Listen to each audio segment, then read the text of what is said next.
बोले सत्य सनातन धर्म की जय। बोले श्रीमद् भागवत महापुराण की जय। पतित पावनी कलिमल हारिणी मंगलकारिणी मोक्षदायिनी माँ गंगा मैया का ये पवित्रतम तीर्थ हर की पैरी ब्रह्म कुंड है। श्रीमद् भागवत जी की निरंतर चर्चा श्रवण कर रहे हैं। श्रीमद् भागवत जी के एकादश स्कंद का 21वां अध्याय प्रारंभ कर रहे हैं। इन अध्यायों में उद्धव और भगवान श्री कृष्ण का संवाद है। भगवान कहते हैं उद्धव जी, जो ज्ञान और भक्ति योग आदि छोड़ करके भोग में लग जाते हैं, वे गलत रास्ते पर चले जाते हैं। अपने अपने अधिकार के अनुसार चलना चाहिए। किसी चीज को पवित्र या अपवित्र समझकर ग्रहण करने या छोड़ देने के कारण जो गुण दोषादि बताए गए हैं, उनका एक प्रयोजन है। देखो, वस्तुएं सब समान है, लेकिन वेद कहीं पर उसी वस्तु को शुद्ध बताता है और उसी वस्तु को कहीं दूसरी जगह अशुद्ध भी बता देता है। कभी कहता है कि यह अर्थ का हेतु है और कभी कहता है उसी वस्तु के लिए कि ये अनर्थ का हेतु है। कहीं शुभ और कभी अशुभ कहता है। इसलिए कहता है वेद एक ही वस्तु को, क्योंकि मनुष्य के मन में विवेक का जागरण हो जाए, विवेक जाग जाए। धर्म के लिए शुद्धि अशुद्धि है, व्यवहार के लिए गुण और दोष, और जीवन यात्रा के लिए शुभ और अशुभ, वे सब समान है।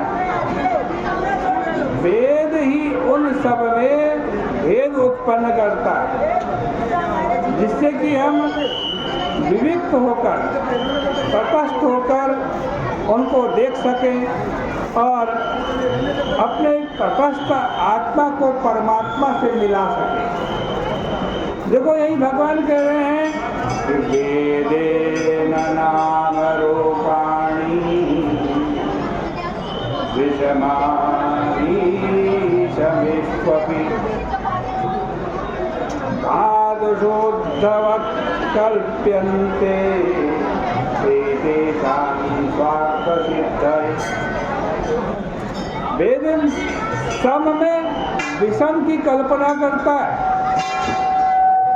जैसे भाई स्थान तो सब ठीक है, लेकिन जहाँ पर वेद कहता है कृष्ण मृग नहीं विचरता है, वह देश अच्छा नहीं है। वैसे ही काल तो सब शुभ है, सब काल शुभ है, लेकिन उसमें द्रव्य संपत्ति न हो और सूतक आदि आ जाए तो वही काल अशुभ हो जाता है।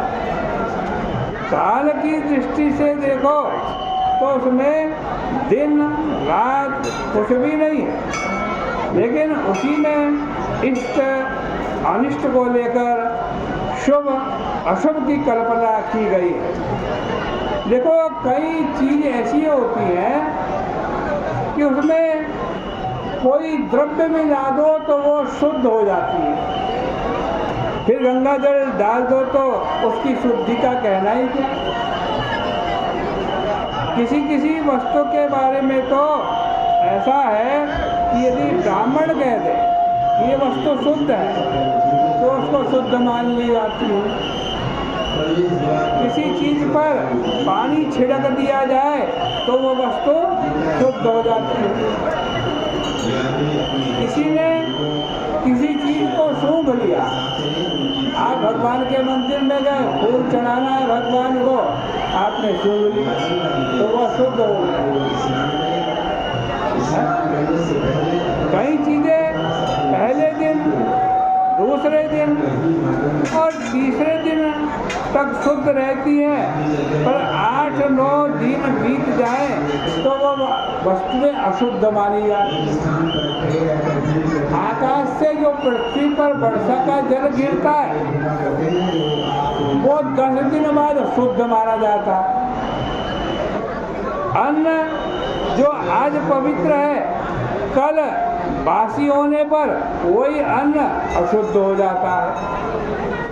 बहुत सारा पानी हो तो उसको कोई चांडाल आदि स्पर्श कर दे तो उसे अशुद्ध नहीं माना जाता, उसमें स्नान पान आदि चलते रहते हैं। लेकिन वही पानी थोड़ा सा हो तब वो पानी अशुद्ध हो जाता है। इसी प्रकार ग्रहण, सूतक आदि में जिसके पास अन्न आदि बहुत है उसके लिए तो वे अशुद्ध हैं, परंतु जो बेचारे गरीब हैं उनके लिए अशुद्ध नहीं होते।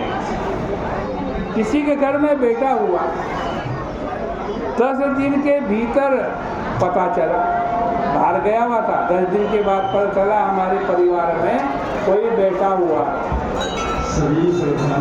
उस बीच में सब काम हो जाता है, उपासना अनुष्ठान आदि सब हो जाते हैं। बाद में पता चला तो बोले कि अब क्या करें भाई, हमें तो पता ही नहीं चला। तो ब्राह्मण ने कहा कि नहा लो, नहाने से शुद्ध हो जाओ। जो कुछ अशुद्धि काल में हुआ वो लौटाया जा तो नहीं सकता। कहने का मतलब यह है कि इन सब बातों के संबंध में सोच विचार करके निश्चय करने चाहिए।